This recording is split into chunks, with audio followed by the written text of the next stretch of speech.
Kembali bersama kami, pemirsa. Pengadilan Negeri Tipikor Jakarta kembali menggelar sidang lanjutan perkara pengurusan fatwa Mahkamah Agung Joko Chandra dengan terdakwa Andi Irfan Jaya. Pinangki Sirna Malasari dihadirkan sebagai saksi. Pinangki membantah telah menerima dan menjadi penghubung atas penyerahan uang dari Joko Chandra kepada Andi Irfan sebesar $500.000 Amerika Serikat. Namun Pinangki mengaku pernah mengajak Andi Irfan ke Kuala Lumpur untuk menemui Joko Chandra sekaligus mengenalkan Anita Kolopaking yang disodorkan menjadi pengacara Joko Chandra.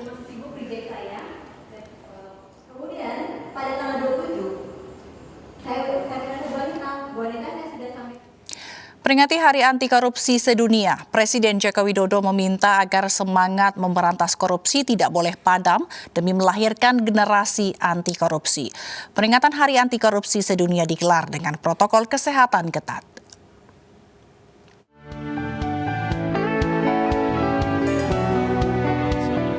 KPK memperingati Hari Anti Korupsi Sedunia yang mengusung tema membangun kesadaran seluruh elemen bangsa dalam budaya anti korupsi. Dalam sambutannya, Presiden Joko Widodo meminta agar pendidikan anti korupsi diperluas untuk melahirkan generasi anti korupsi. Ia juga berharap agar pemberantasan korupsi tidak pernah padam. Saya berharap dengan langkah-langkah yang sistematis, yang sistemik dari hulu sampai hilir, kita bisa lebih efektif memberantas korupsi, lebih efektif memberantas kemiskinan dan mengurangi pengangguran, dan menjadikan Indonesia negara maju yang kita cita-citakan. Acara yang digelar secara offline dan online ini dihadiri oleh sejumlah menteri, pemerintah daerah, serta dunia usaha. Dari Jakarta, Nadia Raisa, Ahmad Muharlin, Edi Nugroho, iNews melaporkan. Bareskrim Polri mengungkap kasus pencucian uang dengan modus bisnis email compromise di tengah pandemi COVID-19. Kerugian yang dialami korban mencapai Rp276 miliar.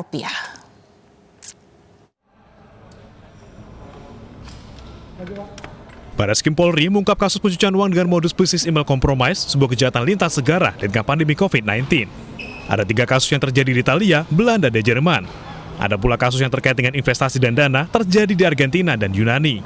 Modus pelaku yaitu dengan membuat perusahaan fiktif dan mengirim email terkait perubahan nomor rekening sehingga korban mentransfer dana ke rekening perusahaan fiktif. Sampai dengan saat ini dari hasil penyidikan kita memang tersangka warga negara kita atau tersangka lokal ini perannya adalah menyiapkan dokumen pendirian perusahaan fiktif, kemudian membuka rekening, kemudian menerima uang dan digunakan untuk membeli beberapa kebutuhan yang ada di sini. Sebagaimana tadi sudah disampaikan oleh Bapak Kabar Eskrim, barang bukti selain uang yang bisa kita amankan ini ada berupa aset, tanah, mobil, dan beberapa barang-barang lainnya. Kerugian yang dialami korban mencapai Rp276 miliar. Sementara aset yang berhasil dipulihkan sebesar Rp141,6 miliar. Polisi menangkap ODC alias Emeka dan Hafiz, Belen alias Dani, dan Nurul Al-Nuriyah alias Irene, serta menyita uang tunai dan dokumen perusahaan fiktif. Tim Liputan iNews melaporkan. Masyarakat Anti Korupsi Indonesia mendatangi kantor Komisi Pemberantasan Korupsi dengan membawa paket bantuan sosial COVID-19 dari Kementerian Sosial. Dari penelusuran, Maki menyebut adanya penurunan kualitas sembako dalam paket yang diserahkan ke masyarakat.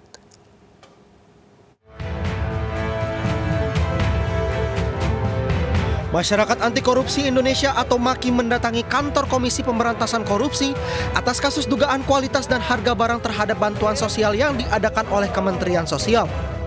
Sejumlah barang bukti dibeberkan oleh Koordinator MAKI Boyamin Saiman saat menjumpai awak media di KPK seperti minyak goreng, beras, sarden, dan makanan ringan.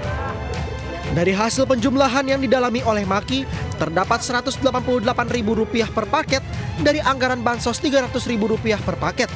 Boyamin juga menduga adanya permainan vendor pemegang proyek bansos membuat subkontraktor dengan membeli sembako dengan harga dan kualitas lebih rendah. Setidaknya dari informasi yang saya terima saya dalami, model ini vendor utama memberikan pekerjaan secara subkontraktor informasi yang saya terima itu menjadi Rp210.000 per paket. Jadi kalau harganya 188 berarti ini subkontraktor juga melakukan pengambilan keuntungan. Itu ada informasi itu saya masukkan dalam surat untuk didalami KPK. Termasuk tadi pengurangan kualitas. Dalam hal ini Maki mendorong KPK untuk menerapkan pasal 2 ayat 2 Undang-Undang Pemberantasan Korupsi kasus Bansos Kemensos untuk dapat dikenakan hukuman tuntutan mati. Dari Jakarta, Rian Rahman, iNews melaporkan. Menko Kemaritiman dan Investasi Luhut Binsar Panjaitan meminta PSBB di Jakarta diperketat. iNews Malam segera kembali usai jeda berikut ini.